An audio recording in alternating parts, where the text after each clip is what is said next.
नमस्कार, स्वागत है आपका राज्यसभा टीवी में। मैं हूं अमृता राय। सबसे पहले 8 बजे की सुर्खियों पर एक निगाह। स्कूलों में योग शिक्षा होगी अनिवार्य, पाठ्यक्रम में किया जाएगा शामिल। संयुक्त राष्ट्र महासचिव ने कहा, भारत को मिलेगा कूटनीतिक फायदा। राजस्थान की मुख्यमंत्री का बीजेपी ने फिर किया बचाव। नितिन गडकरी ने आरोपों को बताया बेबुनियाद। कांग्रेस ने प्रधानमंत्री की चुप्पी पर पूछे 5 सवाल। मध्य प्रदेश में पत्रकार की हत्या के 3 आरोपी गिरफ्तार। जगेंद्र हत्याकांड की सीबीआई जांच पर केंद्र और यूपी सरकार को नोटिस। पीड़ित परिवार को 30 लाख की मदद। नकद की बजाय कार्ड से भुगतान को बढ़ावा देगी सरकार। आयकर और ट्रांजैक्शन टैक्स में छूट का प्रस्ताव सरकार ने तैयार किया मसौदा पत्र। और अफगानिस्तान की संसद पर तालिबान का बड़ा हमला। मुठभेड़ में 7 आतंकवादी ढेर, 1 बच्चे समेत 2 की मौत।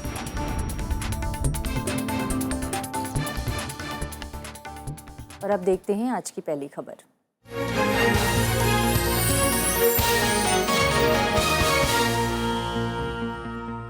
अफगानिस्तान की संसद पर नाकाम हमला करने वाले सभी 7 आतंकवादियों को मार गिराया गया है। सुरक्षा बलों का मानना है कि आतंकियों के कुछ साथी हो सकता है संसद के आसपास छुपे हुए हों, जिनकी तलाशी के लिए बड़े पैमाने पर छापेमारी की जा रही है। संसद पर हुए तालिबान के हमले को इस्लामिक स्टेट और तालिबान के बीच वर्चस्व की लड़ाई के रूप में देखा जा रहा है। अफगानिस्तान की संसद में सुबह करीब 10:20 पर आत्मघाती तालिबानी आतंकियों ने हमला कर दिया।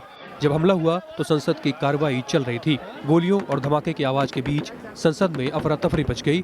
सुरक्षा बलों ने इलाके को चारों ओर से घेरकर जवाबी कार्रवाई की, जिसमें सभी 7 आतंकी मारे गए।